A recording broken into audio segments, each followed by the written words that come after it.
చూసారా, ఈ స్టేజ్లో మొక్కలు ఉన్నప్పుడు వీటికి మనం మంచి లిక్విడ్ ఫర్టిలైజర్స్ ఇవ్వాలి. మన తోటలో ఉన్నటువంటి ఈ యొక్క చెట్టుకి ఒక్కదానికి పూత కాత వస్తే అబ్బా ఎంత తృప్తిగా అనిపిస్తుందో. ఇదిగోండి గులాబీ చెట్టు మళ్ళీ మంచి మొగ్గలు వేస్తుంది. అక్కడ లోపల కూడా ఉన్నాయి వైట్ గులాబీలు.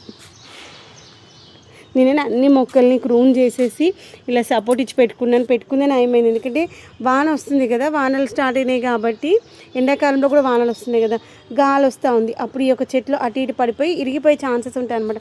అందుకే మనము పొడుగుగా ఉన్నటువంటి మొక్కలకి ఎప్పుడైనా ఏదైనా ఒక కట్టె సహాయం తీసుకొని దానికి ఏదైనా ఒక తాడి సుత్తిల తాడు అట్లా తీసుకొని కట్టేసుకోవాలన్నమాట. ఎందుకంటే ఇవి ఎప్పుడు అబ్బా చూద్దాం ఇది అయిందేమో. ఇవేంటంటే గోంగూర ఉంటుంది కదా, గోంగూర విత్తనాలు అన్నమాట. ఇంకా కాలేనట్టుంది, అయిపోయింది కానీ అదేమో వస్తలేదు.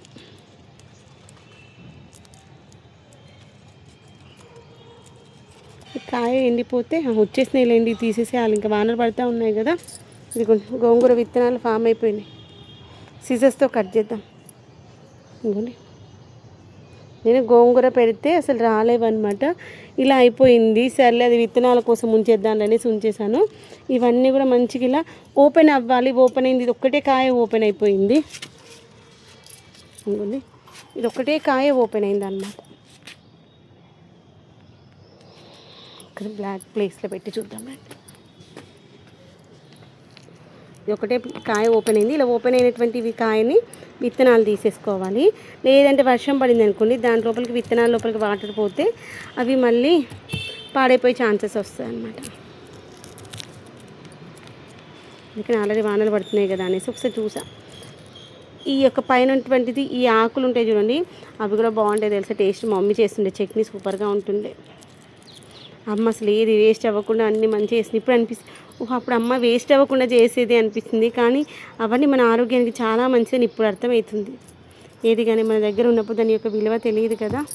అమ్మ చేసి పెట్టినప్పుడు వంకలు పెట్టడం ఒకటే తెలుస్తుంది మనకి, అబ్బాయి ఇదొద్దు అదొద్దు అని. ఇప్పుడు మన పిల్లలు వంకలు పెడుతుంటే అప్పుడు తెలుస్తుంది. అమ్మో మనం కూడా చిన్నప్పుడు ఇట్లే చేసాం కదండి. ఒక్క కాయ నుండి 3, 6, 9, 10 కరెక్ట్ 10, 11, 12 విత్తనాలు వచ్చినాయి ఫ్రెండ్స్. ఒక విత్తనం మనకి కింద పడిపోయినండి ఫస్ట్ తీసేటప్పుడు. 4, 4, 8, 9, 10, 11 వచ్చాయి. చూసారా, ఒక్క విత్తనం నుండి మనం 12 విత్తనాలు ఒక్క కాయలో తీసాము. ఇంకొక ప్రతి దాంట్లో చూసినా కానీ దగ్గర 50 విత్తనాల దాకా వస్తాయి.